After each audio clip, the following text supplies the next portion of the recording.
Welcome to the Mike Bowie Show, where we talk with people who influence people.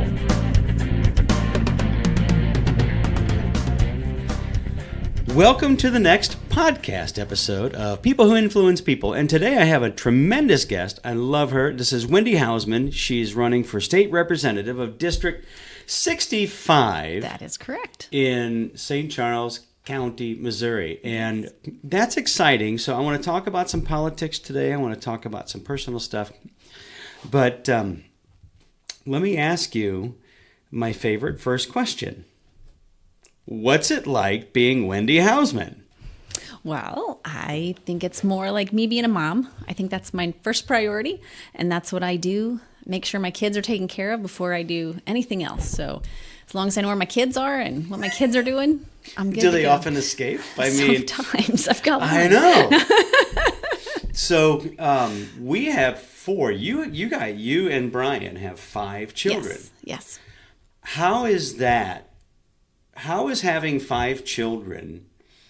I was gonna ask, how is that helpful?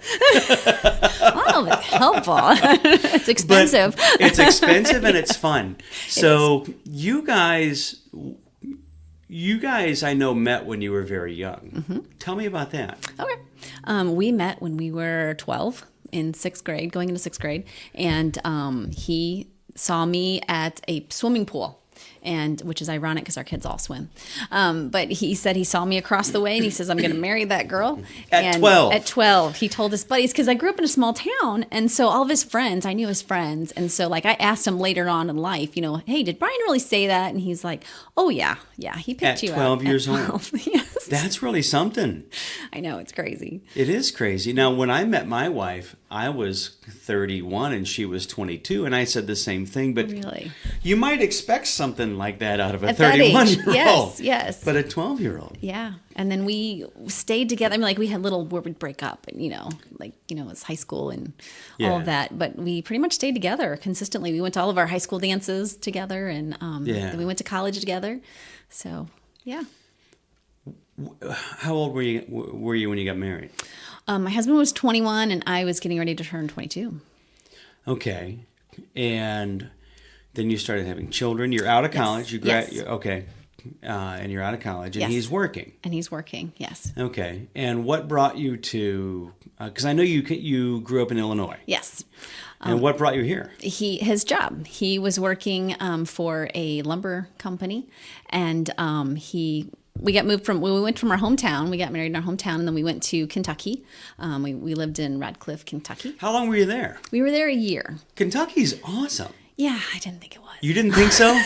At least the area we were at. We met some great people. I'm not going to say that we didn't, but I think our heart was here in St. Louis, and so I really wanted to come back. And do you think that's, like, in hindsight, was that really what it was? I think so. You grew up, you were young still, yes. So... It's scary at 21 going away from mom and dad. And kind of across the country. Yeah, all on your own. You have to depend on each other, which I think was the best thing we did for our marriage because we couldn't just call up mom or dad and be like, I'm coming home because I'm mad. Nope, you have to work it out. You got to work it out. Yeah. Well, you guys have been married how long now? 28 years almost. Okay. Yeah. Yeah, so you figured it out. I think we have. Yeah. We have our moments. Yeah. We're not perfect. We all do. But along the way came 5 children. Yes. Let me ask you this question. Let me ask like this, because I have 4. When you had 3 children, did you think you would have 5? Or was it just one more? Well, I just thought one more because I wanted 3, and then I was like, "Hey," my husband and I were like, "We have great kids, let's have another one." we do this kid thing really well, really good. So we had another one, and then my last one, I really wanted a girl because we'd had 2 girls, and then 2 boys. Girls and yes, and so then I knew my girls were going to go to college, and they would leave me. So I didn't want to be in the house with all boys. So I prayed to God, I'm like, please give me a girl, and he did. So we have a little girl that's 11. That's wonderful. Now, having all the kids and the 2 of you in the house, and so ultimately you didn't have the five. You didn't have all the kids right away, clearly. But when you were in Kentucky, you had one child. We had one, yes. And then you moved. We moved to O'Fallon. Okay. I was pregnant with my second one. Gotcha. And then, still, you're kind of uprooted at that point still, because you grew up in Illinois across the river, but you didn't know anybody here in O'Fallon. We did not. No. And then again, I was like, all right, God, show me where we're supposed to be. And I met a pastor's wife at a event. It was a Mary Kay cosmetic event. Never And, I know. Meeting a pastor's wife was wonderful, but yes, Mary Kay. I know, right? So she invited me to her church, and it was the First Free Will of O'Fallon. And we went there for several years and, felt like we started getting in the community. And started getting connected. Yes. And then I felt like I was raised Southern Baptist, and I felt the Lord kind of leading me. You need to go back, to your roots. And so we got involved in the O'Fallon First Baptist Church and got very involved. So our children got in, started doing the things, because growing up Southern Baptist, there's lots of stuff to do. There are the vacation Bible school. Yes. You've all the stuff through church. And I grew up Southern Baptist, so I was in a group called Royal Ambassadors. Mm-hmm. I was Act Teens.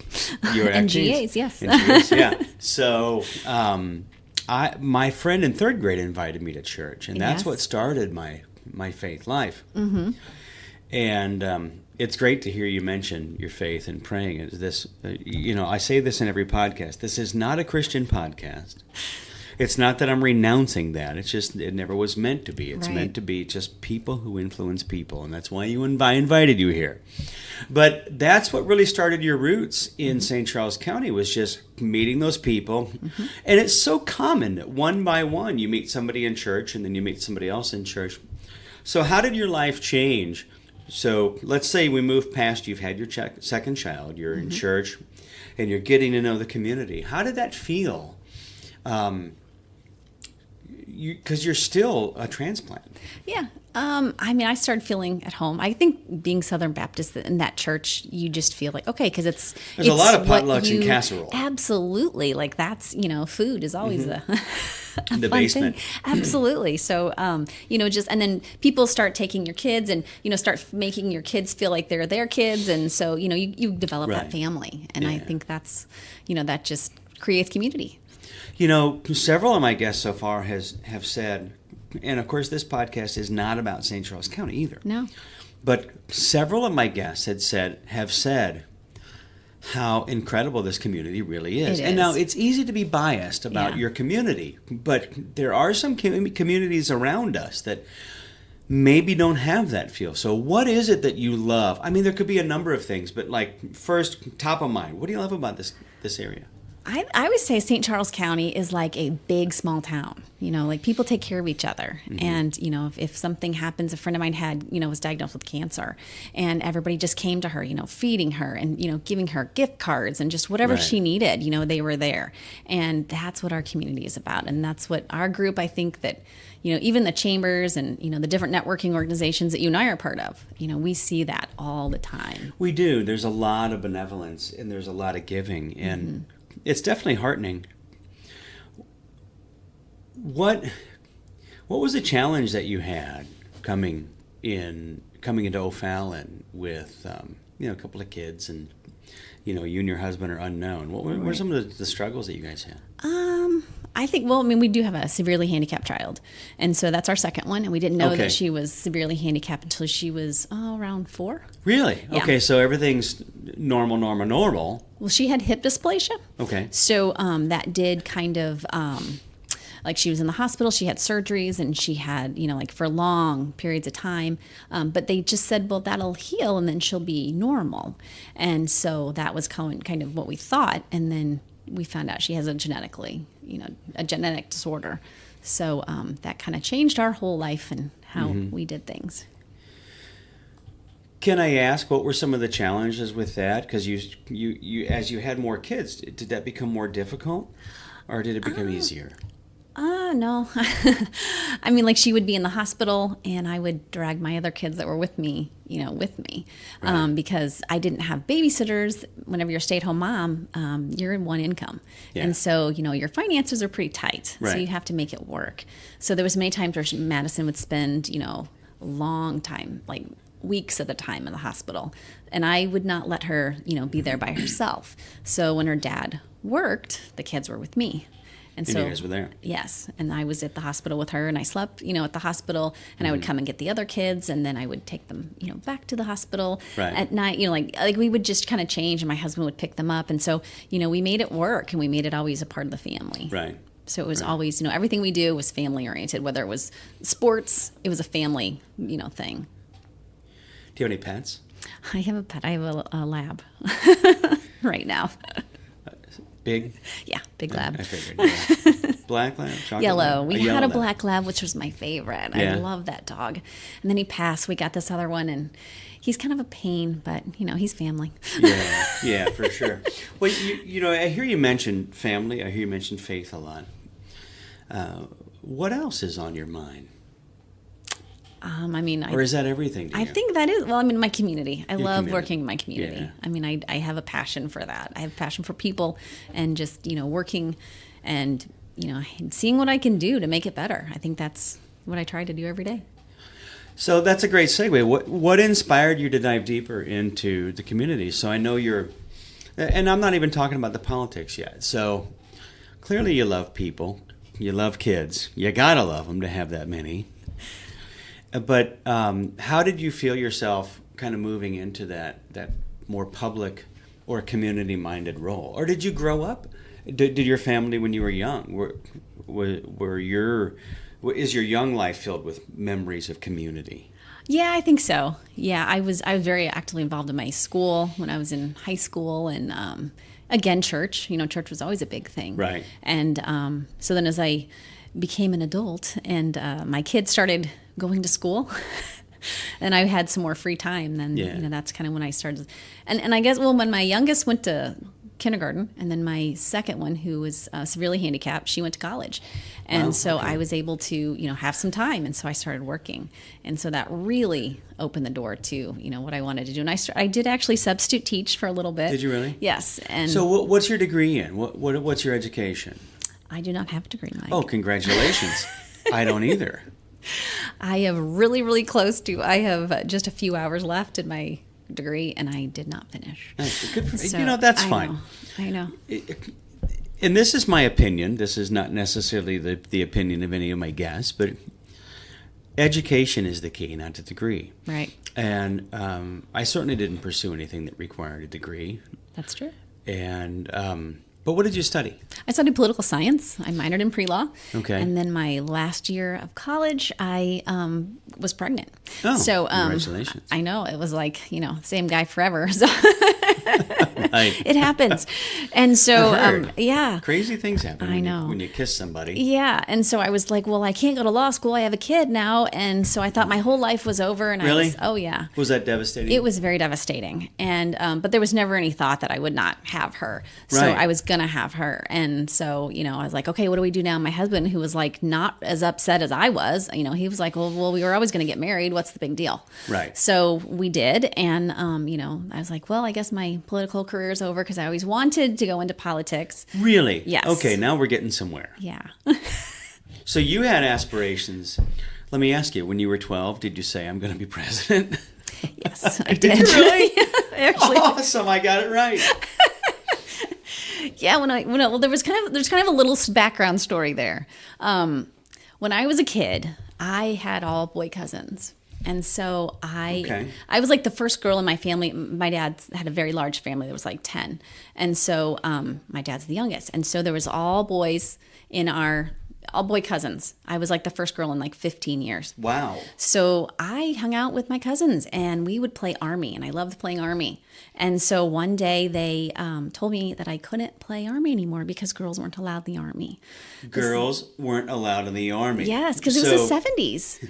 Girls were not. I mean, they couldn't be in combat. And so they were saying, we're playing combat. We can't play with this anymore. So I got mad. You must have been mad. I was really mad because I liked mad. playing. And so I said, well, that's crazy. And they said, no, it's against the law. Girls can't be in the Army. So instead of, I'm not one person to like cry and get upset. I'm like, I'm going to change it. What can I do to change it?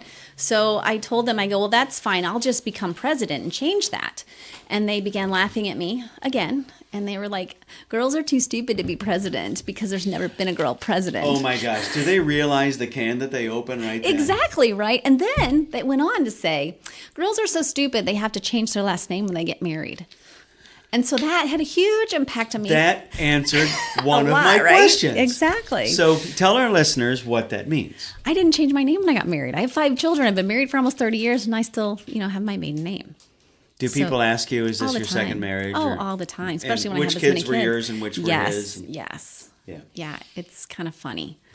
But yeah, it had a huge impact on me. And so I decided. I always wondered that because I'm like, why is it lost? Why is it, why is Brian different? Yes. So, so I had this, I was dead set and determined to be president. And clearly of the he United didn't States. mind. No, he didn't care. Well, I mean, we had conversations about it. It wasn't like he just was like, oh, okay. Mm-hmm. But he, or whenever I decided I'd be president, I'm the smallest kid in my class too. So like when I'm telling all my friends who want to be teachers and veterinarians, I'm like, I'm going to be the president of the United States, and they're like, yeah, right. But that's awesome that the dreams of a young girl, and here you are, your children are older, you guys are established in the community, and you've been planting seeds for years for this, haven't you? Yeah, really. So that dream of whether, however serious it was, let's just say you're that age, I'm going to be the president and I'm going to change this because it's not right. Yes. Did that spirit stay with you through your whole life? It must have, because of the challenges with your daughter and with moving across the country and putting down roots in a new town and now you're a tremendously respected member of our community. That's a champion spirit, isn't it? Makes sense now. I mean, it's all coming together. This is stuff I never would have known had I not started a podcast. That's true. That's so cool. Yeah, because when I went to high school, I was like, okay, asking my parents, well, how do you become, like not in high school but like when you're young, you're like, okay, I want to be president of the United States. What do you have to do? So then I started learning about legislators.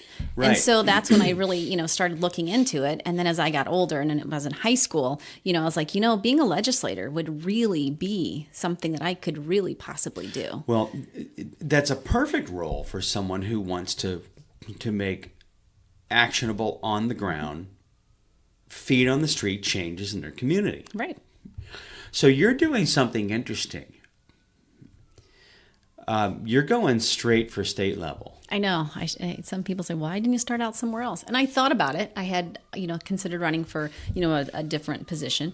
But I feel like God's timing is perfect, and He has a purpose and a plan, and things worked out the way they did. And there's nobody running right now, or was nobody planning to run in that seat. So the timing was right. Well, what do you say to somebody who doesn't have the same faith as you about that? About when you say faith, are you talking about? Well, you're saying God's plan. Oh, okay. I'm my arms are locked with you. I'm with you. But what do you say? And I'm just kind of diving in, like I'm diving into the politics stuff. What do you say to somebody in your district who is agnostic or is someone who doesn't believe in God? What do you, this is my time. How do you frame that for somebody who, because I believe you. I believe in God's timing. Right. There's a providence, but so how do you address people as a politician who doesn't, how do you address someone who says, well, there's no God? Which, right. God, I didn't say that like I meant it. It's not 3 years ago, but you understand the question. Right. I think that if you don't believe in God, maybe you believe that the things that have gotten me where I am have happened because I believe in a higher power. That maybe it's not. I don't believe I got myself here. I believe God did, but if there isn't a God, I mean, I can't explain it, but I guess if you don't believe in God. That's a really weird question. It is a really I'm sorry. That's one of the most difficult questions I've asked anybody. And I'm trying to think how I would answer it if you'd asked me that. I'm like, Yeah. I don't know. And I think if you don't believe in God and seeing me what I do, I have a passion, and I have I think I have a goal that I want to do good things. And so if you don't believe in God, but you can see that people do want to do good things and they want to help people. You haven't just said, I have a passion that I want to turn into a purpose. You've actually been doing stuff. You've served on boards and committees, and you've done a lot of things. Right. When did you start getting active in that at that level? Like, I think you had mentioned working with some other community people that we know in like swim teams and things like that, right? So yes, yeah. With my kids, when I was a stay-at-home mom, I was very actively involved in the community. We went to church, got to know lots of people that way, and being Southern Baptist, there's always something going on at church. Always. So I got to know a lot of people, and it was a large church that we went to, and so I just got to meet lots and lots of people, and then. My kids were in sports teams, swim teams. And so I got to run some of those. I was president of the YMCA swim team, parents team. So our parents organization that runs the swim team, and with Anna Alt. Mm-hmm. And so I got to meet Anna, and Anna is the queen of networking. I think I made her a badge for Osteostrong. Did you? It says Queen of, I think, Networking Queen. Ah. Yeah. She is wonderful. She is. So that started getting you involved Yes. in just leadership. Yes. Is that outside of your family? Is that your first foray into actual leadership, organizational leadership? Is like the kid stuff? No, because when I was in high school, I was running a lot of stuff too. Okay, so you were politically minded then because you were still going to be president. Well, when I was in high school, I was going to be president. I considered I really wanted to be a legislator in high school. At that point, you decided Yes. this is my path. As a matter of fact, my husband, but he was my boyfriend at the time. Mm-hmm. I said, I'm going to be a politician, and so I can't do the stuff that some of these kids are doing. So, like, I didn't do pot. I didn't do any of that stuff. So even that young, you're thinking, then, in the future, I'm going to be this. So. And all my friends would make fun of me because they're like, "Are you serious?" I'm like, "Yep, I'm not doing that because I want to have a clean slate. I want to go in there, That's remarkable. I know it sounds crazy to Nobody some people. does that. I know, right? I'm like, who are you, an alien? My husband's like, "Are you serious?" But he's always said, I'm like, I can't date somebody also who does that, So at least I didn't find out about it. Right. Well, who knows? But I've met your husband. He's a man among men.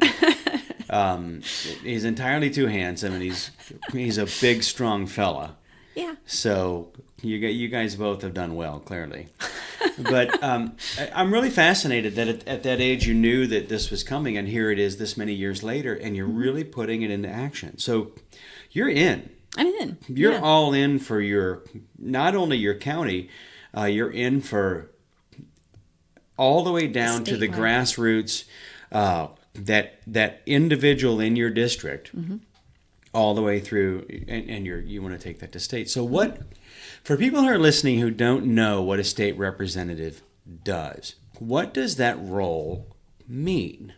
Well, I will go to Jefferson City, which is our state capital, and there will be legislation that is submitted by, I can, submit legislation, which legislations become bills, and then when they're signed, they become laws. And so I personally think there's too many laws. So I would like to see an elimination rather than just creating a bunch more, because if I go up there with the idea of making myself look good and just write a bunch of laws, then that's more laws and regulations that we have to live by. Right. So I would rather get rid of some than write a bunch of them. You don't hear about legislative sessions where they're striking useless laws. Oh yeah, or passing useless laws that are silly. That's not helping anybody. No.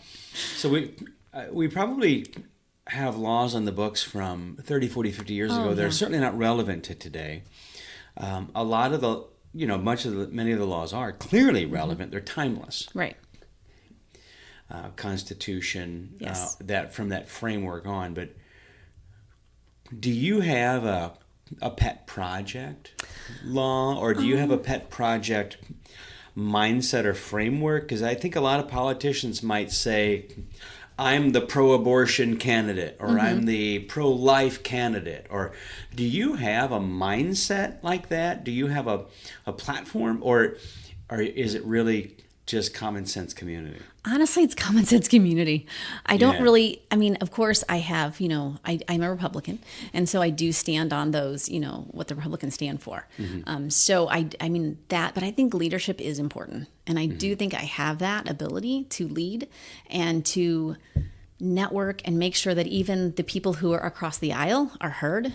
And that even if I don't agree with them, I want them to still relate and maybe try to understand where they're coming from so that we can not fight all the time. Because I think in Jefferson City, I think we didn't get a lot done this last year. I say we, I wasn't up there, but It's us. yes, they represent us, and they didn't get a lot done. And so I would love to go up there and fix it, but I know I'm not going to say I'm going to go fix it, but like I would like to see Be a part of the solution. yes, and say what can be done, what really needs to be done to maybe change that and get some things to actually happen that are good for the people as a whole.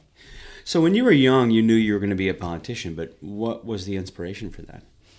I mean, are you talking about like people that inspire me, or? If you're that young okay, I think you answered that question. It was you can't play Yes, combat. yes. So, has there been anything else along the way that is what are some things that have come along as a parent that concern you politically? Well, if we go back even further, like there was a lot of things like I did notice that like women couldn't do. And as far as being a conservative, there wasn't a lot of conservative women. I mean, one of my favorite was Margaret Thatcher, and she was across the water. Right. Right. She was in England. So, there just weren't a lot of Republican women.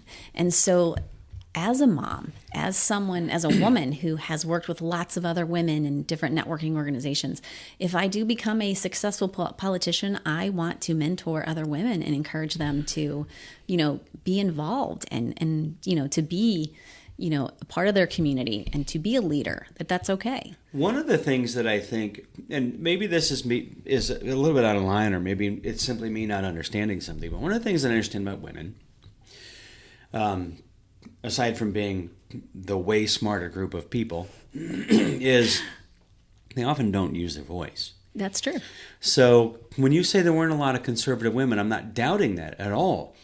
But I wonder if it's just, we don't hear them speak. And that could be because, there's a lot of, left-leaning women, and they're very vocal. Right. And that's awesome. And we're just now starting to see more right-wing women starting to, speak up. To step up and speak Yes. their conservative values. Yes. So I love what you said a little bit ago about having the other side of the aisle being heard. Mm-hmm. There's nothing better than I've learned as a businessman, as a parent, as a pastor, as whatever role I'm in, is becoming a good listener. Mm-hmm. What do you think the state is of listening in politics these days? I think it's little. It's very small, yeah. Yeah, I really do, because I've noticed that when people get angry, because I'm on lots of different organizations throughout our community, and I do a lot of leadership, and when people get angry and they come to me and they're telling me their problem, they want me to listen. More than anything, they want me to listen, and they want me to, have the answer. And I'm not going to always have the answer. But I'm not going to lie to you and tell you that I have the answer. Right. A lot of times I ask, okay, well, what is your solution? How do you think, how do you feel we should go about doing this? And then I explain my situation, how I can't do maybe what they're wanting, but maybe we can do something else that would come close to it. That's just a principle in good business in general. I had a boss years and years ago who said, just, Mike, listen, respectfully, don't come to me with a problem you don't have a solution for. Absolutely. It may not be a good one, but give me something. Absolutely. Just anything. Yeah. So as a state representative, how much time does a state rep, or do you think, should a state rep spend making themselves available in town halls and forums? Is that something you can do as a state rep? Yes. Can you have town halls in churches and community centers? And, yes, I think it's being available. One of the things I've noticed that just being in the different organizations that you and I are in, with the chambers and things like that, we see a couple of our representatives that show up, close to election time. Now there's a couple that do come, that are very consistent, and they do show up. And I've talked to the mayors, and I've asked them, do you see, a lot of the legislators? Do they come to you? And they're like, well, there's one or two. Yeah. Yeah. But for the most part, they don't, and they do have other jobs. Like, I'm not going to say, Yeah, being a state rep is not a lucrative financial. It is not. I'm not going in there because I want lots of money. It doesn't pay well. No, it really doesn't. Like, literally, you could be a part-timer at Quick Trip. Yes. And make what a state rep probably makes. make more. Yeah. My husband all the time says, you probably could make a lot more money doing a lot more. A lot less. Yeah. Any other thing, but he knows this is what I want to do. Yeah. So he's very supportive. Totally. But yeah, it's there's a lot. Have you enjoyed the process of campaigning? I have, but I don't have a primary. So I'm in a different seat than someone who has someone that's running against them in their own party. So, I have a lot of friends that are running that, they're stressed out and they're, and I'm not. But I mean, I think preparing and wanting, a lot of people knew that I wanted to run and they knew that I wanted to do this. And so whenever I said I'm doing it, I think it was kind of like let other people know that could have competed against me. Say, no, let's not do this one, not that seat. Not then. Yeah. Maybe later. Maybe later, yeah. How long is a state representative term? They are 2-year terms, and you can run for 4 terms, so it's 8 years. Okay. Do you see yourself, let's just say you become a state rep. Mm-hmm. Let's say you term out. Okay. Do you see yourself moving into other arenas? If it's God's will, yes, I will. I would like to do that if I like it. If I can get up and be like, I hate this. This is well, awful. what if God says do it and you hate it? Then I would do a lot of praying because make me not hate this guy. Yes, because I know that for many years I thought, why do I want to do this so bad? Like, why? And I begged God to just remove this desire. The desire. Right. Yes, and he just didn't. He made it stronger. And so whenever I had the opportunities, to walk through doors, he's like, showed me, hey, here you go. And so, it just confirmed this is what I'm supposed to be doing. What do you love about it? What do you love about, like, where you are today? Uh-huh. What do you love about the process? Like, okay, you made the decision, I'm in, I'm doing this. And then how has your life changed? Or has it? And what do you love? What are some of the challenges? What are the struggles? I think I love being around the people. Everyone says, oh, you're always so busy. Well, I've always been like that. Like, nothing's really changed in that aspect. That's just my personality, and that's what I love to do. And nothing has really changed in that aspect. I do love that I feel like people maybe take me a little more serious because, I could be in just a few months, sitting in Jeff City making laws, creating laws. Mm-hmm. And so I think some people take me a little bit more serious than before. But I think for the most part, a lot of people are excited for me. And so they're like, wow, I have walked through this whole process with you and watching me go to where I'm wanting to go. And so many people helped me. It's just people that don't even have my same values, don't even have my same view. They're like, I want to help you. I want to see you go to where, you want to go because I think you're going to do great things for the community. And that, I think, that makes me humble because it's like, wow, it's not just about me. It's not. It's really not. And you know what? I just had a thought that isn't it incredible that people that disagree with you trust you? I know, it really does. And I think that's key. When I was talking with Mike Elam, I asked him a question, and let me see if I can frame it correctly. I asked him, is it his role, is it his job to take what his constituents want and pass that along politically?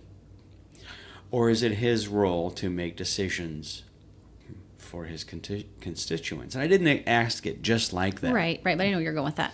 I think that, for one, if you're voting for me, you're going to know that I'm going to stand on certain things. Like, as a Republican, I'm going to stand for the Republican Party. And so if you don't agree with that, it might not be a good idea to vote for me. Right. Because for the most part, that's where I'm going. Right. But of course, there are things that you can give a little bit on. Mm-hmm. And I do believe that you have to listen to other people and see where they're coming from and see why it is so important, to other people. And to say, okay, my constituents feel very, very strongly about this, and that maybe I have to consider that. So, as a Republican, it's interesting. I'm a very conservative guy, but I don't know that, and maybe this is a confession, maybe it's not, but I don't know that I proudly or unproudly would claim to be a Republican. Uh-huh. I certainly am a conservative guy. Right. But the line, that central marker has moved so much. Oh, yeah. As the extremes of left and right have pushed the boundaries. Elon Musk put up a meme recently. Do you know what I'm talking about? He put the right and the left and the extremes, and then here's a mark in the center. Yes. And he was on the left. Uh-huh. Well, that was a couple years ago. Yeah, and then politically left, the there's extremists on both sides. Right, absolutely. So the extremes on the left, in this analogy, he noted in this meme had moved so far left that the center moved, and he didn't move, but now he's on the right. Right. So how do you feel about the Republican Party and where those values that the core have? How do you feel? Do you feel like the Republican Party has shifted and changed over the last 20 years, that you've really been 30 years that you've thought about it? Or do you feel like it's been consistent? I mean, I'm sure that they've, given a little bit. I think that the conservative side has been a little bit more consistent than the left, because I mean, that's how I kind of see it. But I mean, like I had somebody say, Wendy, I really like you. I told my wife about you, and she, I told her she should vote for you, but she tends to vote a little bit socialist. A little bit socialist. Yeah. And I said, well, if your wife votes socialist, I don't think that she wants to vote for me. Yeah, I'm probably not. No. I mean, so in that sense, I mean, I'm not a socialist. I'm not going to vote anywhere near socialist, and you would not be happy with me in that sense. So I think they've both gone to extremes, but I think we have to be, what does common sense tell us? And I think common sense has kind of gone out the door on both sides. And so I hope to bring that. That's my motto. Well, your common sense and others' common sense and mine could all be a little bit different. That's true. Because of our worldview, our backgrounds. That is true. But there is, as people of faith, there is a central core of morality that kind of guides all that. So let's not go, I don't want to go that deep right now. When do you find that you're most productive? So obviously you're thinking about politics, you're thinking about the future, you're thinking about your life, you're projecting your life in Jeff City. What do you find is your most productive time? Do you get up early and get rolling? I do. I'm an early person. Oh yeah. But then I also, when I'm driving, like my brain is like always thinking, and so I'm always, like, what can I do? And then I'll, make little notes and write, because I'm always on the go. I'm always going to one event to another, and so I think you have to use your time, little times that you have, as productive as possible. Are you good at managing distractions, or yes. Are you? I have 5 kids, of course I am. Yeah, that's true. You're never going to finish cooking a meal if you can't handle distractions. No. Do you feel hopeful for politics? I do, but I have a lot of people who tell me, "Oh, you're just thinking, you're going to go up to Jefferson City and make a difference." Yeah, why would I be running if I didn't think that? Right. I mean, that I would be stupid to go, I'm just going to go up there and hang out. No, that's not the goal. I'm going to go up there and be a cog in the machine. Yeah, I'm just going to go warm a seat. No, my goal is to make it better. I mean, I don't know that I can promise that, but that is my goal, is to make it better and make it somewhat better for people. What would you consider success? I think if they can get some things done, because like last session was really bad and they're not getting things done. They're not listening to one another. They're just my way or the highway, and you can't get things done that way. You have to work together. Politics is done in networking. Absolutely. It's done. It's not done on the floor. It's not. It's done at over coffee. It's done at lunch. It's done in the. Well, and even like in politics, there's a certain manner of respect that you're supposed to have for one another because of the position that you hold. Sure, the position is one of honor. I mean, and it's not treated that way. Whenever they're calling people names and saying, like, I heard Mike Elam, and when he was on your show, that he was saying that he's been called names like Rhino and things like that. And I've known Mike for years, and I'm like. But it's politics, and that's how they get elected, is by calling each other names. Right. Yeah, it's the ones that are the bombastic and yell the most. So maybe you should start throwing stuff. No, you want to tear my office? That's not me. You can take pictures and do all kinds of stuff. So what was I want to back up. Okay. What was your first job? My first job? Yeah. I worked at an ice cream shop in my hometown. Okay. I did ice cream at it's called the Cone Barn in Roxana, Illinois. Right on. Mm-hmm. Did you like it? I loved it. It was Did like you? the best job ever, and I didn't get paid anything hardly, but Right. I loved it. Now, so you had kids, family, we've been through all that. But then you started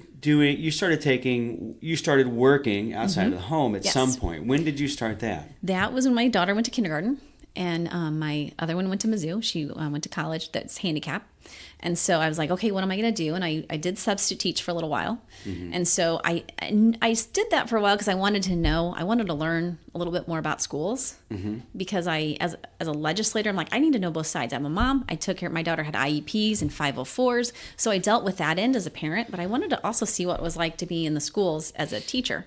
And so I got to do that for a little while. And then, it was okay. It wasn't something I really enjoyed. I like being around people and I like talking to adults and people. And so I wanted to do that. And so my husband said, why don't you get into sales? So I found a chiropractor, a local chiropractor. I think I could say her name. Absolutely. Dr. Keogh. Oh, Felicity. Yes, Dr. She's Keogh. awesome. Yeah, chiropractic. She's great. And so I went to work for her. That's right. I remember. Yes. It's all coming back to me now. Yes. I think that's how we met. Yes. So, because you worked for Felicity. I did marketing for her, and she's a great chiropractor. Loved her. Yes, love her. She's a great human being. And she's got a great story too with her family business and, Yes. and all that. And I She's met a her local. through business. Her family is long and deep here in St. Charles. Her grandfather was a chiropractor. Yeah. So then that's how I got into the chambers, because what I did for her, she was a member of the chambers, and so I went and represented her, mm-hmm. and got involved in the networking and really liked it. Mm-hmm. And of course, I started getting into other things like public policy, and then I did vision, because she was the one that said, you go do vision and represent me, and so I did that, and so I didn't know that. Yeah.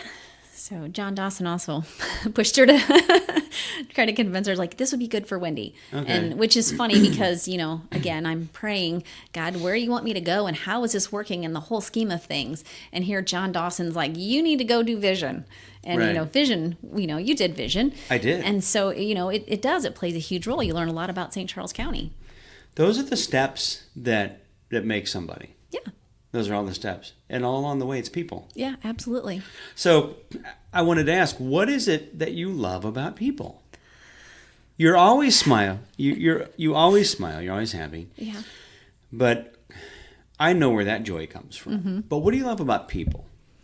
I just like being around them. I think I feed on other people's energy. Like, mm-hmm. I feel like I don't get around people because maybe I'm selfish and I just want to be around people because I like being around people and it makes me feel good. It just makes me happy. And I enjoy hanging out with people and, it's trying to see what can we do, to fix things. If there's, when there's a problem, like if I have a one-to-one with somebody, I'm like, okay, what do you need? What can I do to help your business?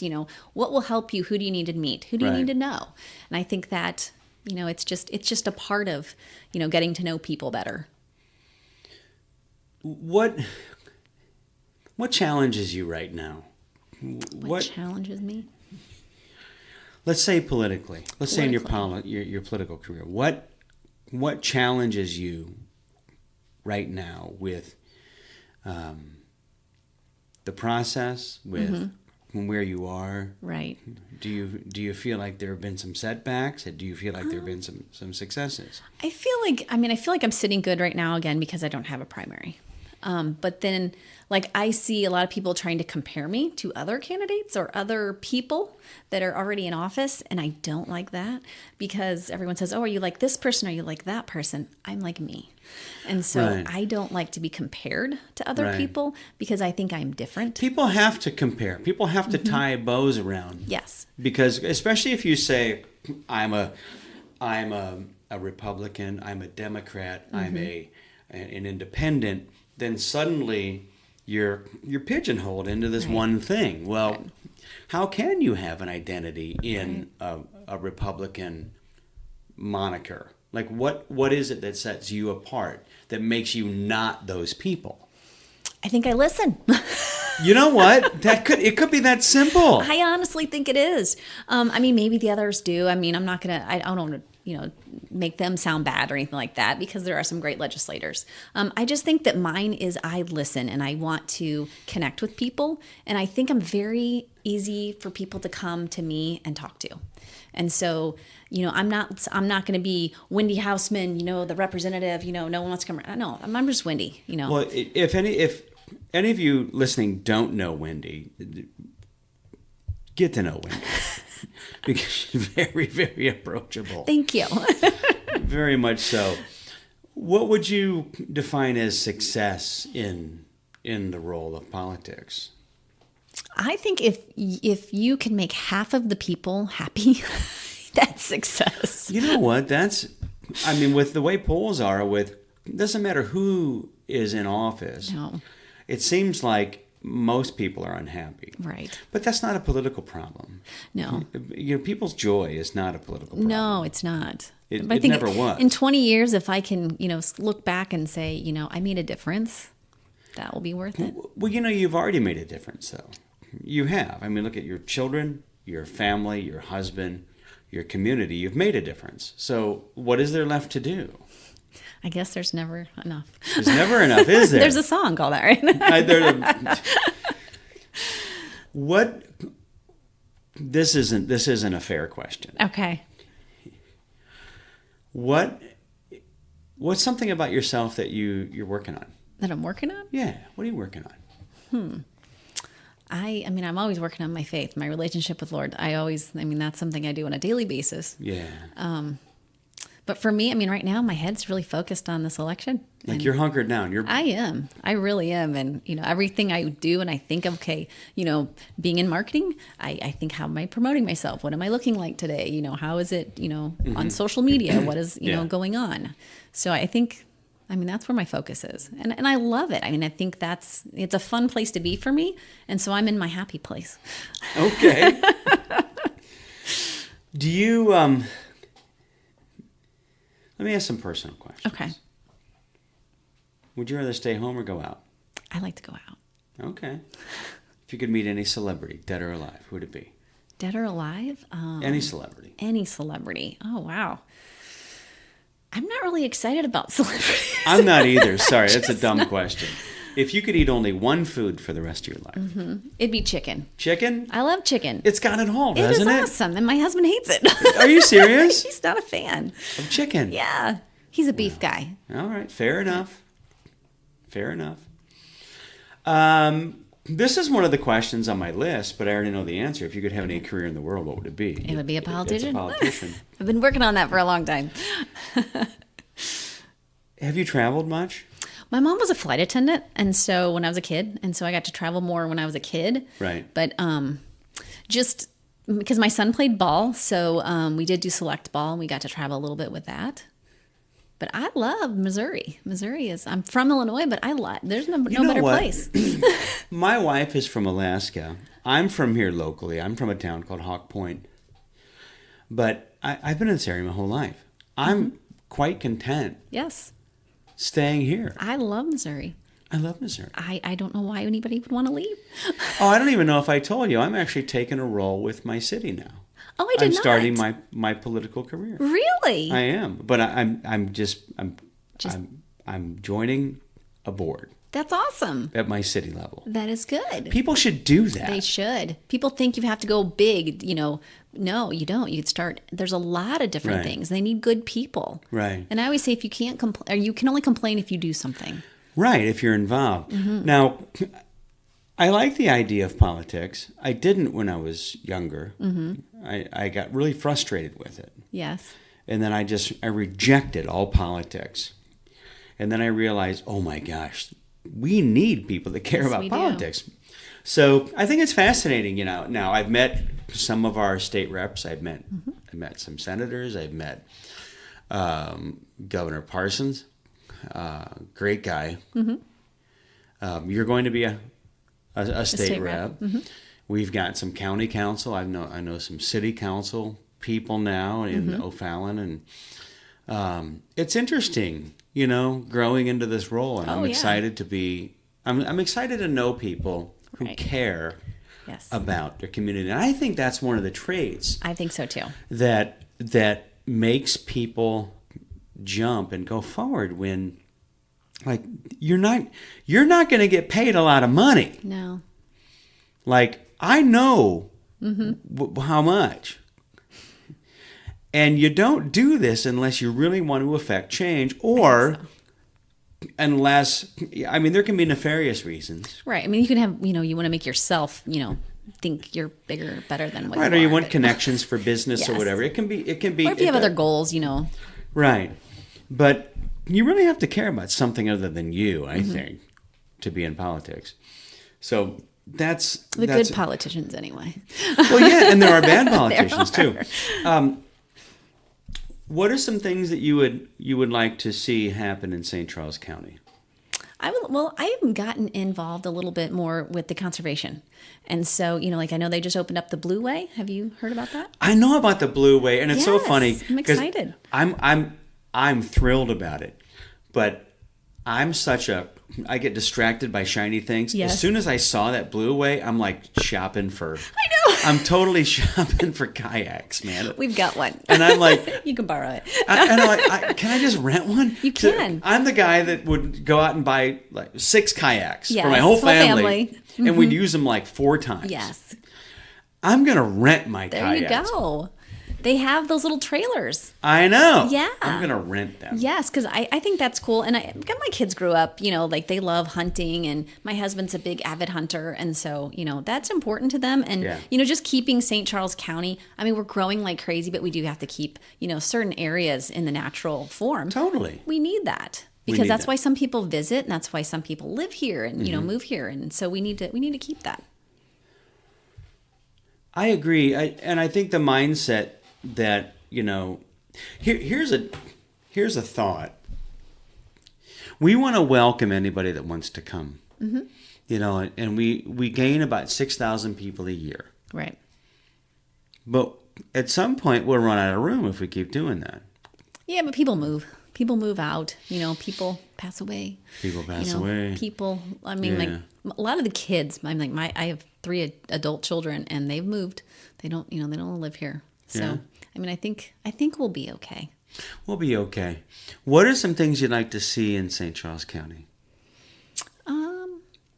I mean, I'd like to make sure we stay safe, because I feel like we have amazing police officers here in St. Charles County, and so I think that's very important. We have great schools.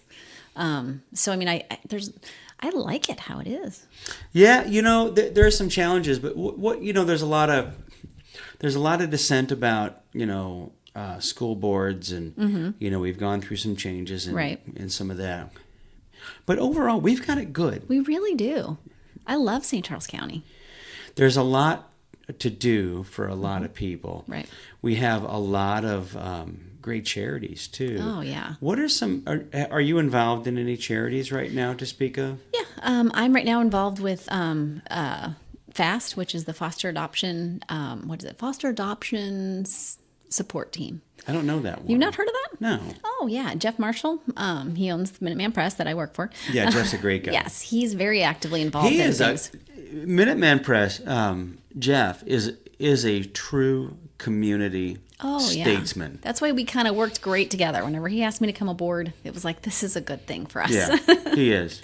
Because we're both very community oriented. Mm-hmm. And so, but he's involved very heavily in FAST. And he's asked me to come on board to help with their gala that they're doing. And, I think children are something that I know is near and dear to my heart. And so whenever he asked me to work on this and, possibly do some things together, I was like, yeah, absolutely. Let me shift gears again. Sure. Are you where you thought you'd be? Well, I mean, that's a loaded question. honestly, sometimes I have to pinch myself, and I can't believe that I'm where I'm at right now.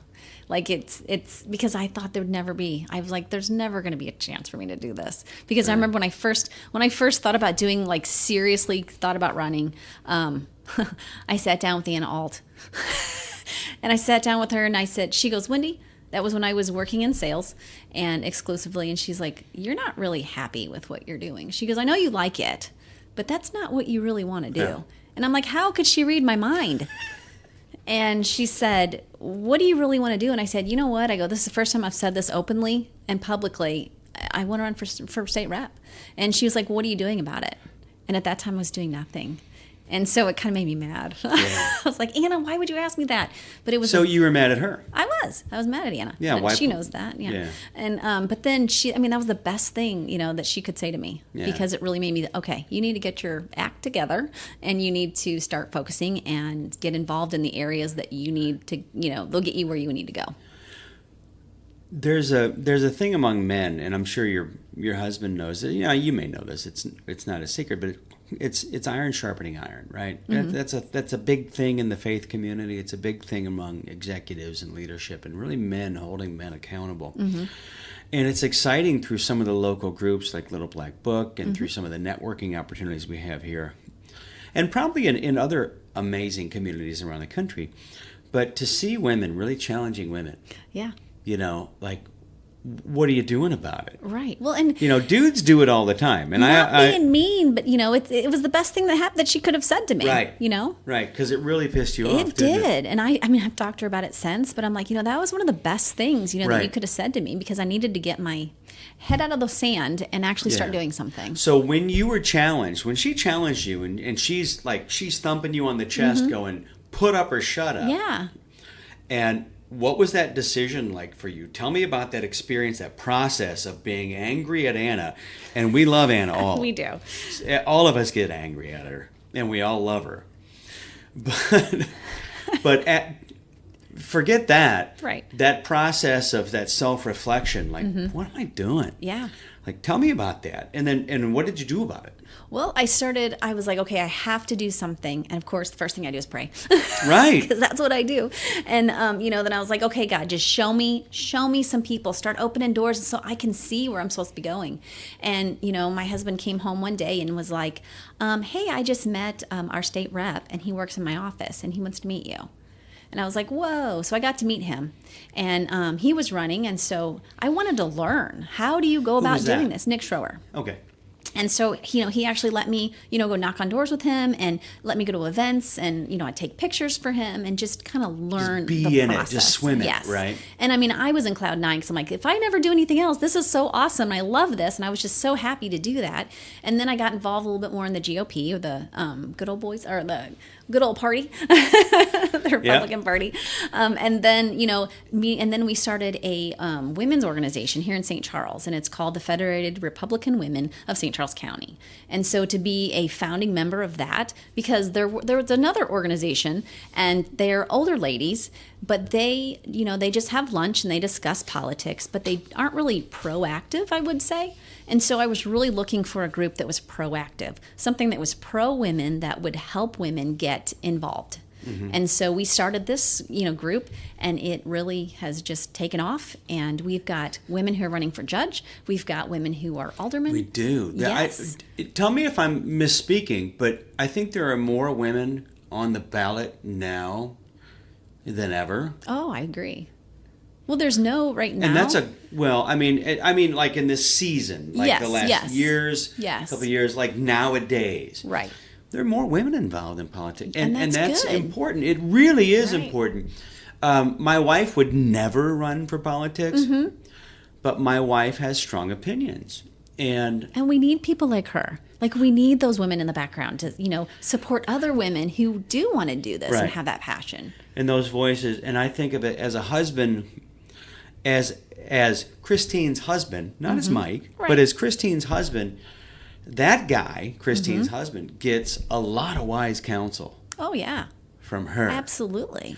And I think that's kind of classically been how women have handled their political endeavors. Throughout history, right. Throughout history. Because we weren't allowed to talk. and any wise man would go home and run it by his wife. Absolutely. And I don't mean that in any sort of, I'm not trying to polish anybody here. Right, I'm just... That's what men did. But now, as opposed to what you saw when you were 12 and 15, and you're seeing women roll up their sleeves and say, I'm in. Yeah, we have a vice president. I'm not a fan of hers, but she's a first woman vice president. That's huge. It is a big deal. That is really cool. There are a lot of changes in the last 40 years. Yes, absolutely. No doubt. Yeah. What are some changes that you see coming up? Do you think more women, or more and more women, will be involved in politics? Oh, definitely. Yeah, I think this is just the beginning. Tell me about this group that you've started. So you meet, how often do you meet? We meet once a month. Okay. And then how many women are there? I believe there's about 20. That's of us. a good group. Yeah, right. That's an effective group of people to meet. Right. And then, so we, like I said, we have judges or women that are running for judge. We've got 2 or 3. And then we've got someone who is, she is a, what is it called? She speaks on the radio all the time. She's a big red state. And we've got, aldermen that are women that are, on there. So one of our St. Peter's aldermen. Yes. We have 2, well, no St. Peter's. It's O'Fallon. We have 2 O'Fallon. Okay. So, and then we have 2 people that are running for state rep. Okay, awesome. So we're just, moving all around. That's cool. Are you actively recruiting, or is we it do? just, okay. Yes, and we tried to get people to run for school board. You're backing people for school board. Well, back up. How do people contact you to join your? Well, it's called the Federated Republican Women of St. Charles. So they can just Google that. Yes. And it's all the Facebook group or yes, whatever. we have Okay. one on there, and I believe they have a website going. Is there anything on your website, wendyhausman.com? Yes, .com. there? If you go to my website, it does say Federated Republican Women. Okay. So you can Cool. click on that. But yeah, it's just a great way for women to get involved. And like, we have women who just are like, I just am tired of where our country's going and what's going on in the world. I want to feel like I'm doing something. Well, Right. get a part of our group, and then you can knock on doors. We have candidates that you can help. If you don't want to be a candidate, you can support a candidate. Sometimes we need people. We have bad days, or I just need somebody to send me a text message that says, "You got this." Right. Just Right. be supportive. Just go. Right. Yeah. So it's not like every person in our organization is wants to be a politician. We need people in the background who are not afraid to say, "We'll be there." We just want to support you. Right. And on kind of on that line, speaking of support and just being involved, who influences you politically right now? Right now, locally, I had a big mentor of mine was the mayor, Sally Faith. Okay. She was the former mayor before Dan Borgmeyer. And she really, I said, "Can I have 5 minutes of your time?" And she said, "Let's have breakfast." Right. And so I got to sit down with her, and, she really encouraged me. And I was not, I'm thinking, I'm just a nobody. Why would she, want me, encourage me? Right. But she was so supportive, and she still calls me, and encourages me. That's great. And so, it's people like that. And of course, I'm in Little Black Book, as you'd mentioned, and, Angel Magasano, she's constantly will say something to me, like, "Hey, you got this," and she's not party affiliate or anything like that, but she Right. just, she'd love to see one of her girls, Well, do something. There's something about, it's relevant to support. It's relevant for women to support women. Absolutely. Because you're a woman. Mm-hmm. You may disagree or you may agree. Absolutely. But, the same is for men. I want to see men empowered. Absolutely. My wife and I were having a discussion, and she and I were sometimes we're on different sides of the issue. Uh-huh. And that's normal. Yeah. And that's healthy. Absolutely. And we were mostly on the same side of this issue. We were in an amazing period, an amazing time where there are groups of people who are losing their quote unquote voice, or they're being silenced. Right. Because, well, I'll just come out and say it. Being a white conservative male right now is not a popular thing. No. It's really not. No. And raising boys, that hurts my heart because, I want them to feel just as empowered as, my girls. Right. And so, and I don't want my husband to feel, like he's not somebody, because he's important too. I don't think lifting one group up and tearing down another, it's not a good It hasn't been an effective long-term strategy historically to tear down another, unless it's the bad guy. Exactly.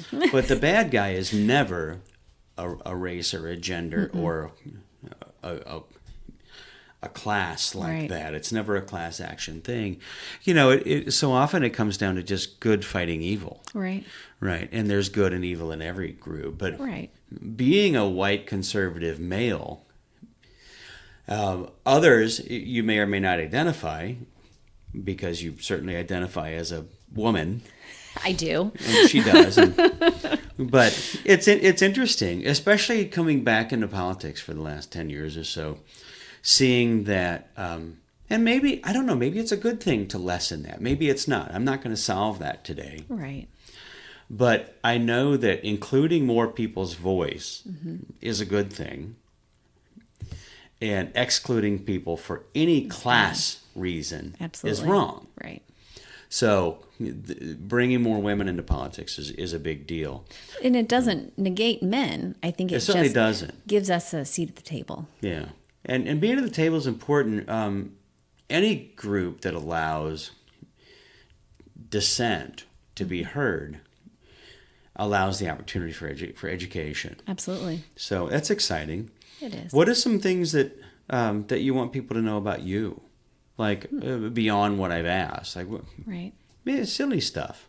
Silly stuff. Is anything silly about you that people ought to know? Or maybe we should not talk about those things? I don't know.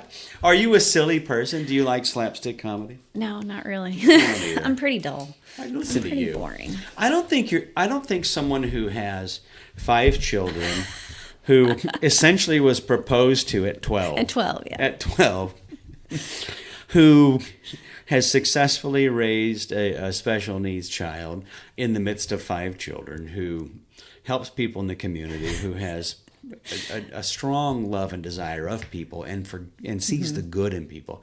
I don't think that's very boring. Well, thanks, I think that's an guess exciting prospect. I just see myself, I'm just a regular person. I'm not anything special. I'm just trying to do, something good.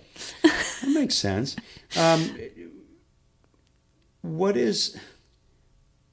What's something that I think, let me ask you this question. Okay. Is there something that people misunderstand about you or your political desires? Like, do people look at you and go, why are you doing this? Yeah, I think, like I said earlier, just trying to think can change something.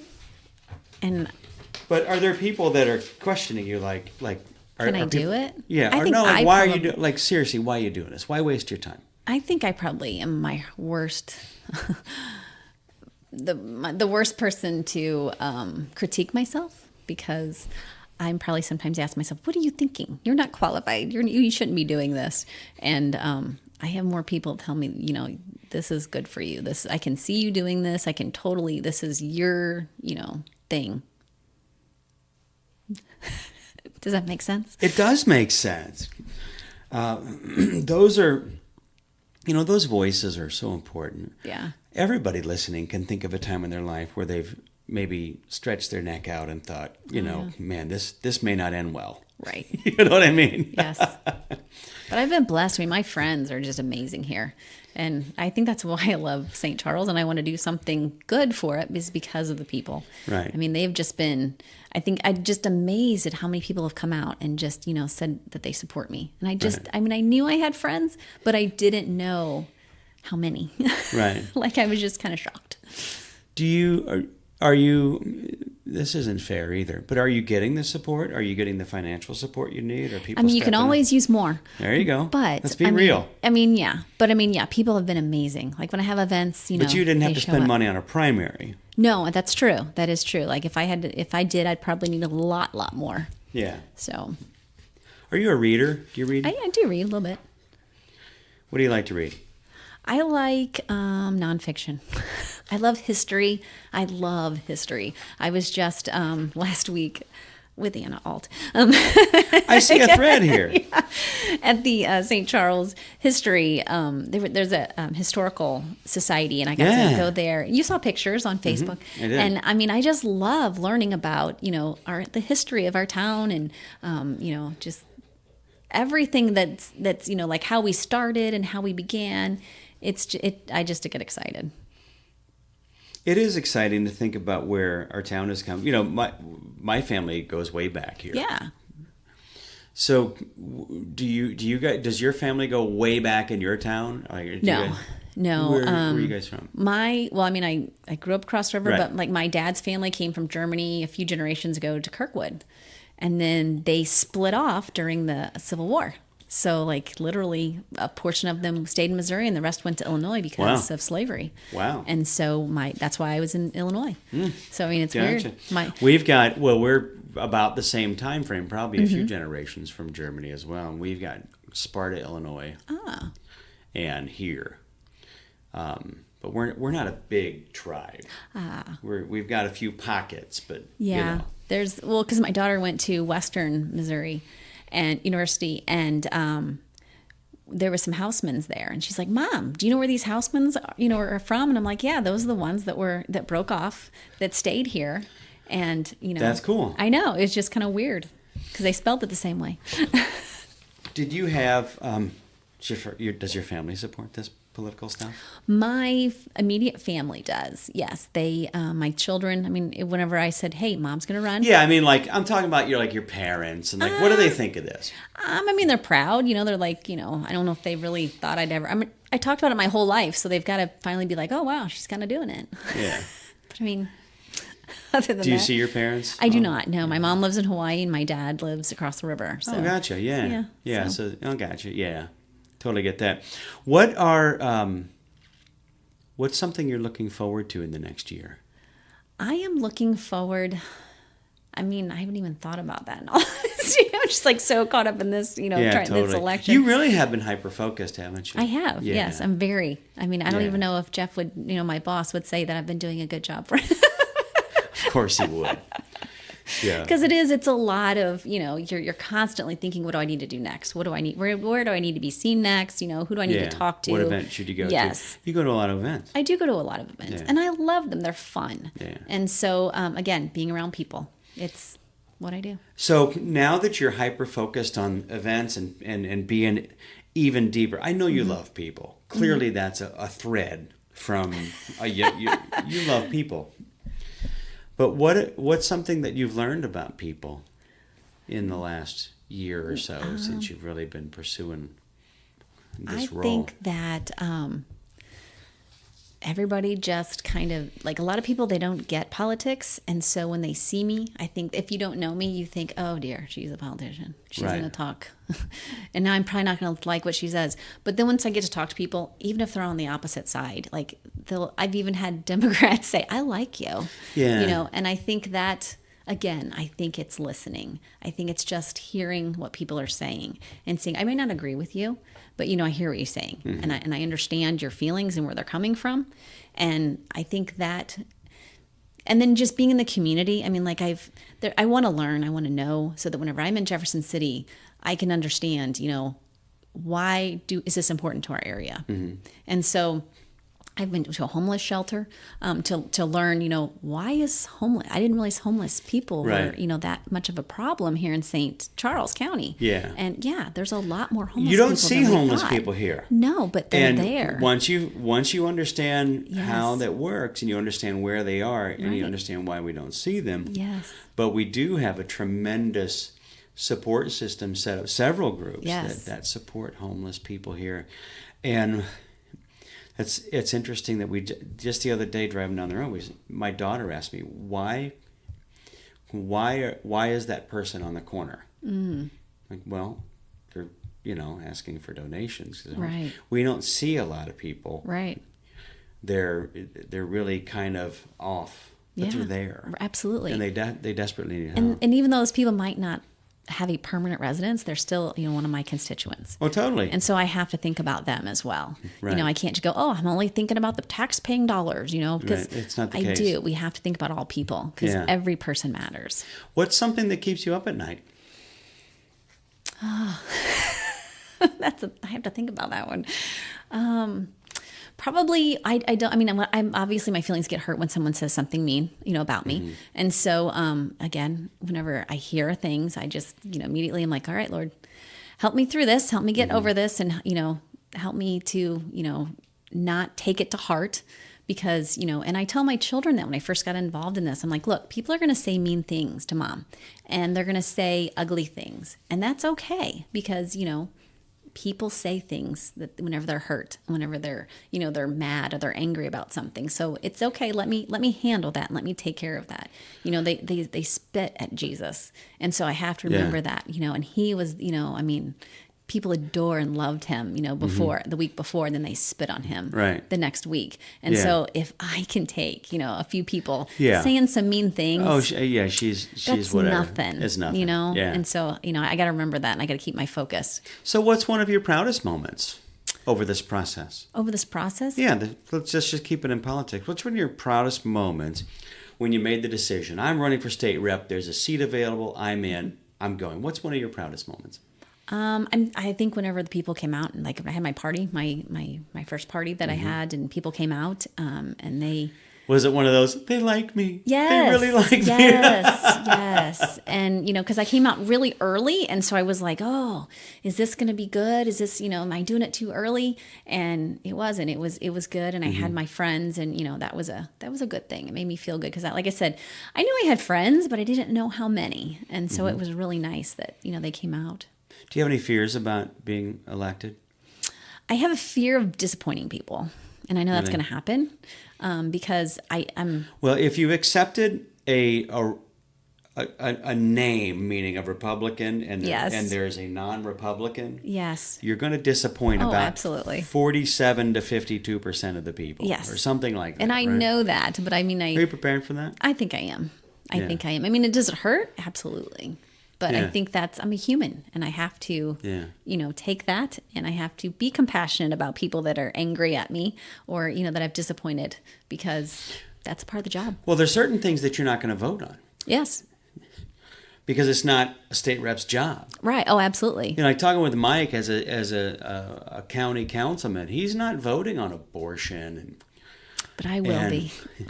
You will be. That will be my, But there are things that he's not voting on. Mm-hmm. You're going to be voting on things like that. Yes. Does that scare you? No. I'm strong in my convictions. I mean, I'm a strong constitutionalist, and so I have loved the Constitution since I was young, and so I will stand strong and I will defend that Constitution. And that's probably one of my biggest things. So when people, argue, well, if there's a question, well, let's see in the Constitution. Let's get the Constitution out. Yes. Absolutely. And I can live with that. Mm-hmm. It's kind of like the Bible. I don't always like everything that's in the Bible, but I know that that's God's word, and so I'm going to follow it. Right. So I think it's the same thing with the Constitution. It's not God's word, but it is, our sacred, document that we use in this country, and so and our state. And so I will, and the Missouri Constitution has some things that I think we can change that will make it better. So I look forward to doing that. Politics go back to even high school, like you said. It almost doesn't make sense that a child would want to be a politician. It's funny because my parents were not political. My parents did not take a party. And I told my dad, I go, you know what? I think I'm going to be a politician when I grow up, and I'm going to be a Republican. My dad was like, where is this coming from? Yeah. He was like, where did you come up with this? What are some of your earliest memories of politics? Like, I remember President Geraldine Ferrari whenever she ran. I was just like, wow. And she's a Democrat. But because she was a woman, I was like, wow, she's doing this. Like, she's actually, running for vice president. And I thought that was amazing. What are some of your earliest national political memories? Like, I remember Reagan. Yeah. I remember whenever he, came into office, and I really liked him. Like I said, Margaret Thatcher was, he really got along well with her, and she was the prime minister of Great Britain. And I was like, wow, a woman, and she's running the country. So that was, and again, my parents are just like, where is she getting this? Like, why is she like this? Because neither one of them would say, they always said, you vote for the person, not the party. And I told my father, I said, but there's more power in a party than there is one. And so I didn't understand how he thought, but that was his reasoning. Was he voted for the person, and I voted for the party. Yeah, if I'm honest, there are times in my life that I've voted for the person, not the party. But I don't know if that was a mistake or not, but as I got involved in politics in my 30s, and it was unhealthy. It was really unhealthy. Right. And then I got out. Mm-hmm. And now being back, I agree with you. I think that it's important to have a band of brothers and sisters Yes. that have just enough in common. Mm-hmm. And I think that's the key, in common. Right. Because you're not going to agree on everything. You're not. And a strong sense of... So this is controversial. Some will argue that there's no room for morality in politics. Mm-hmm. But others argue that all things in politics are based on morality. I think that goes back to our faith, because morality comes from faith. And so if you don't have faith, then it's hard to say, well, where do you get your morality? Right. Yeah. I agree with you. Mm-hmm. And I also like listening to people who disagree with me. Oh, I do too. I love, because, being a science nerd and a data nerd, and I love the discussions like, the Big Bang. Well, why couldn't we have started from a Big Bang? Why maybe God orchestrated that? Mm-hmm. Or maybe, who knows, right? Right, right. There. But the idea of politics is, it's so important to have it, to lock arms with people who have, I guess, the majority of things in agreement with you. I think so. So are you saying that it's not smart for people to vote for an individual? It's smarter to vote for a party? I think it is. That's my view. Why? Because one person can't do anything. Even if you love a Democrat, I mean, like the gentleman that's running against me, if he goes up there, he's not going to have a whole lot of power because he's a Democrat. Because there's not a lot of other Democrats. There's Some only a would few. Some would say it's a small step in the right direction. And I think, if that's they're what he wanted to do, if I was the only Republican, I'd do it. I kudos to him because, I think that says something, taking a stand. Right. But, you're not going to have that much power because we have the majority of the House and the Senate, and we have a Republican governor. Mm-hmm. So, it's just the Democrats don't have a lot of power in Missouri. Go across the river and they run the state. Right. You know what I'm saying? So if this was a largely Democratic state, mm-hmm. would you still run? If I had the backing, yeah, absolutely. And I would stand with my, my current belief system. Yeah. Would I get elected? Probably not. maybe not, right? But who knows? Right. Sometimes, every once in a while, you'll get somebody who can get elected that is from a different party because they're good, good people. And they can. Look at Joe Manchin. He can work with people, and Mm-hmm. so he's goes back and forth, and so he's very moderate Democrat. So I don't know. We'll have to see. Is there anything that I haven't asked you yet that you wish I would have asked you? No. Really? I'm just letting you do your thing, Mike. Well, you got any questions for me? This isn't my podcast. It's not about me. Okay, let's have some quick draw fun questions. Uh-oh. What's your favorite movie? My favorite movie's The Notebook. Oh, I think it's great because it's such a cool story. You know what? I love that. I'm not gonna lie, I cried. I probably know I watched cry it 4 and I times. don't cry usually, but I cry at that one. My kids are always like, "Okay, Mom's gonna cry." Do you watch TV? I do a little bit. Okay. I don't watch TV. I watch watch them. What do you call it? Some of the subscription services. Yes. Or the series, whatever. Yeah, I watch a series, binge watching. Okay. Yeah. What's your favorite music? I like a variety. Okay, fair. Yeah. I know you have one pet. I do. What's the best piece of advice you've ever received? Be yourself. Because Solid. I think that Who told you that? Or is that just one of those monikers that came over the years? I think my dad. Dad told me that because he's like, as long as you be you, you'll be fine. Who has had the biggest influence in your life? Probably my husband. Yeah? I think so because How so? I think if he wouldn't say do it, I probably wouldn't have. And like I wanted to run for class president, and I was like, I don't know if I'm popular enough. And he's like, do it. You'll be fine. I wanted to run for Senate in college, and he's like, I don't know. I've never done. This is college. This is the real. This is big. And he's like, do it. You can do it. If you believe in yourself, you can do it. Yeah. And so I think he's probably. And then whenever I wanted to run for this, he goes, if this is what you want, then do it. Did you play sports when you were younger? I did, but I wasn't great. I was a dancer. I was on Okay. a dance team. Okay. Yeah. Were you good at that? I was okay. Okay. All right. Did you have close friends growing up? I did. Yeah. Any of them still friends? I see them on Facebook, but like I don't Yeah. really go across the river a whole lot. What scares you the most? What scares me? I think the unknown. Yeah? I am such. You have to know? I am. That's why you asked your husband if you should run for state rep, right? Probably. Yeah. Yeah, because And he's like, heck yeah, because he's not afraid of the That's unknown, right. is he? I am very much a control freak. My husband Okay. says I like everything to be controlled. I like to know what's going on and be ready. And so I do. I like to make sure I can take care of everything. What's your favorite holiday? I like the 4th of July because it's in the summer, but I also like Christmas because family gets together. Do you have any fears or phobias? Snakes, spiders? I don't like snakes or spiders. Okay. All right. And I don't like clowns. All right. Really? Yes, I just don't like them. I don't understand that one. I don't either, but I just don't like them. Like I don't I don't see any happy. value in clowns. No, and I think but maybe that's they what don't it is. scare me. Yeah, but they're kind of weird because you don't know what's underneath the makeup or the mask. Again, the unknown. All right. Well, cool.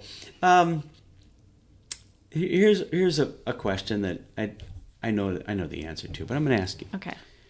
Do you believe that everything happens for a reason? Yes.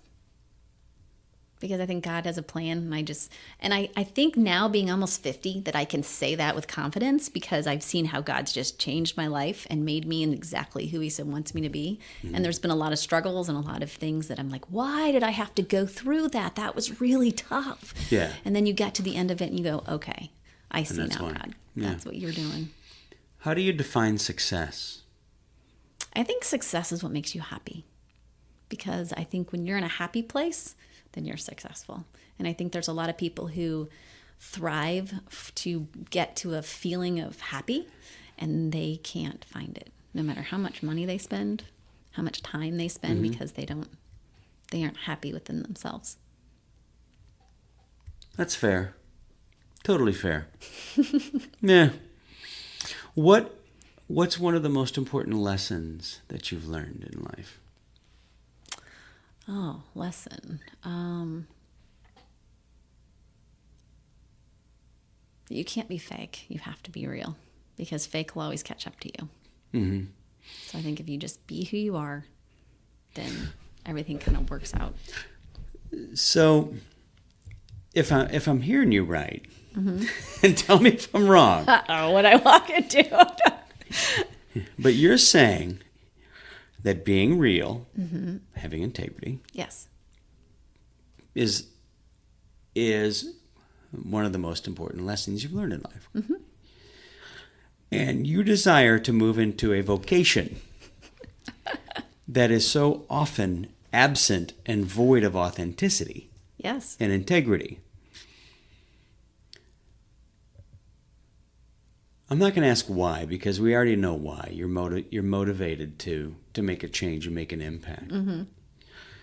But it sounds to me like you have a tremendous amount of hope. Yeah. And that's a good thing. Yeah. Right. So Yeah. are you saying I'm going to go and be shattered? No, not at all. I'm just saying, no, I'm Because I saying get that that, from a lot of people, but No. it'll be fine. no, you're not going to be shattered. Not at all. That's not at all what I'm saying. I'm saying that it's so refreshing to see someone who's hopeful, who's filled with joy, Mm-hmm. who understands that fake it won't make it. Nope. But you got to be tough, you know? Mm-hmm. And I know you are. Yeah. So, I'm excited for you. Well, thank you. All right. Well, thank you for being on my podcast. So far, every time I've started to end a podcast, Yes. I've asked like 6 more questions. So Okay. I'm not going to do it this time. Okay. Thank you for spending an hour and whatever it is with me today. Well, thanks for having me. I really And appreciate I it. wish you the best of luck. you. So you're not doing a primary. When is the election? When is your election? November. November. It's the first Tuesday in November. What do people need to know? What do they need to know? Like vote for Wendy. Vote for me, yeah. If you send money, it's you can go to my website at wendyhausman.com, and What does the money go for? it goes for buying signs. It goes for buying mailers that I send out to. And the those things voters. are still important, They're very, right? Yeah, and they're very expensive. Yeah, so that's a lot. So how many people are in your district? 37,000. 37,000 people. So you have to send at least 37,000. Well, households. Right. Probably 20,000, Yeah. 15,000. That's a lot of mail. They run around $5,000 every time you send out a mailer. So, And I work for a printer, so I know this. I mean, she knows it. Yeah.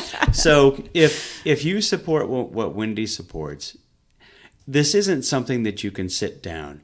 Whatever you support, get off the couch and support them. Absolutely. Our community is a product of our. I'm not going to be very eloquent, but our community is a product of our involvement in our care, and without good people who you guys listening, without getting involved, things are just going to happen. Well, even in our schools, join the PTA. Something. Come volunteer at the school, something. Right. To help our community. Go to an alderman meeting or something in your Absolutely. town just to sit and listen to the process. Yes. It's or planning and zoning, or Right. get involved in a charity. Parks and Rec. Yes, there's so many things out there. Yeah. That and usually, it's only like 10% of the population do anything. Right. If it's not less. So, if you're one of the 90, this is your wake-up call. Absolutely. Get on Wendy's website. It's wendyhausman.com. Donate to her campaign if you support her. If you're not sure, they can probably contact you on that website and ask you questions. Absolutely. And I guess you'll probably send them a reply. I will. And you might actually invite them to breakfast. Absolutely. All right. Thank you, Wendy Well, Hausman, thank you. running for State Rep District 65. So only people in your district can vote for you? That is correct. Okay, right. So if you're in that northern side of St. Charles County, In St. Peter's and Cottleville. St. Peter's and Cottleville, and again, going all the way up through, Northeast portion of St. Charles all County. through Portage and all that, all the way out West to Alton, yeah. West Alton. That's Yeah. right. This is your girl. Yeah. All right. Thanks, Wendy. Have an Thank awesome you. day. You too. Thank you for listening. Be sure to subscribe and stay tuned for the next episode.